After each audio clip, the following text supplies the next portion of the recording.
lorsque vous êtes dans le champ de pratique ou à d'autres endroits dans les aires de pratique et que vous voulez développer un mouvement, donc vous améliorer au niveau technique, alors vous devez bien connaître toujours votre zone technique, donc d'avoir votre plan de match précis, le pourquoi, qu'est-ce que vous avez à faire et comment le faire.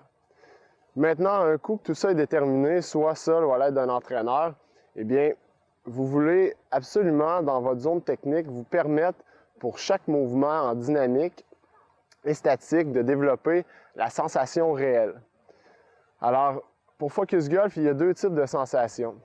La sensation réelle et la sensation invisible. La plupart des golfeurs fonctionnent beaucoup avec les sensations invisibles.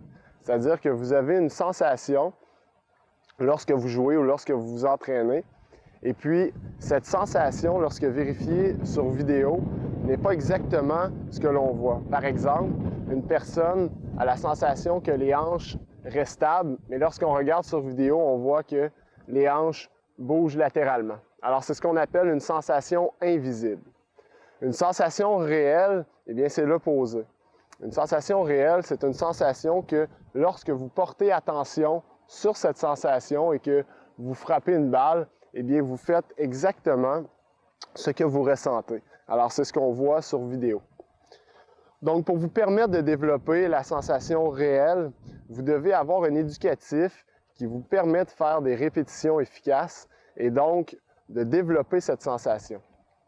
Par exemple, pour une personne qui ferait un déplacement latéral des hanches dans le mouvement arrière, eh bien, une répétition efficace dans l'espace de répétition pourrait être de placer un bâton sur le côté de la hanche et puis simplement faire des mouvements jusqu'au sommet, lentement en continu,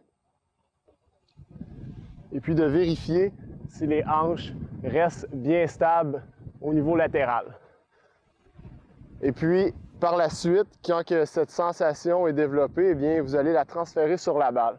Et au fur et à mesure que vous allez faire des répétitions, eh bien, vos sensations vont changer. Alors, au début, vous allez possiblement avoir, comme une majorité des golfeurs, des sensations invisibles. Alors, vous ressentez quelque chose, et puis lorsque vous portez attention sur cette sensation et que vous frappez une balle sur vidéo, ce n'est pas exactement ce que vous faites par rapport à la répétition. Donc, la sensation réelle se développe avec le temps.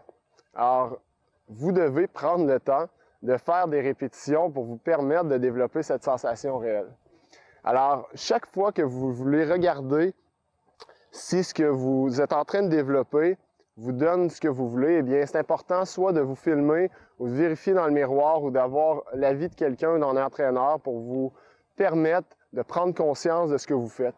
Rappelez-vous qu'à chaque fois que vous avez un éducatif qui vous permet de faire à 100% ce que vous voulez faire, eh bien, vous êtes certain que dans un certain temps, ce que vous avez développé dans le mouvement va arriver dans votre élan complet sans même y penser. Tout ça va devenir automatique.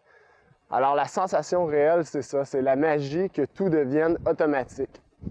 Et ça repasse toujours par les répétitions efficaces, par votre espace de répétition pour vous permettre de faire ce que vous voulez faire. Alors, c'est aussi simple que ça, mais c'est vraiment important dans la zone technique de bien comprendre le processus pour vous permettre de faire ce que vous voulez faire le plus rapidement possible au niveau technique.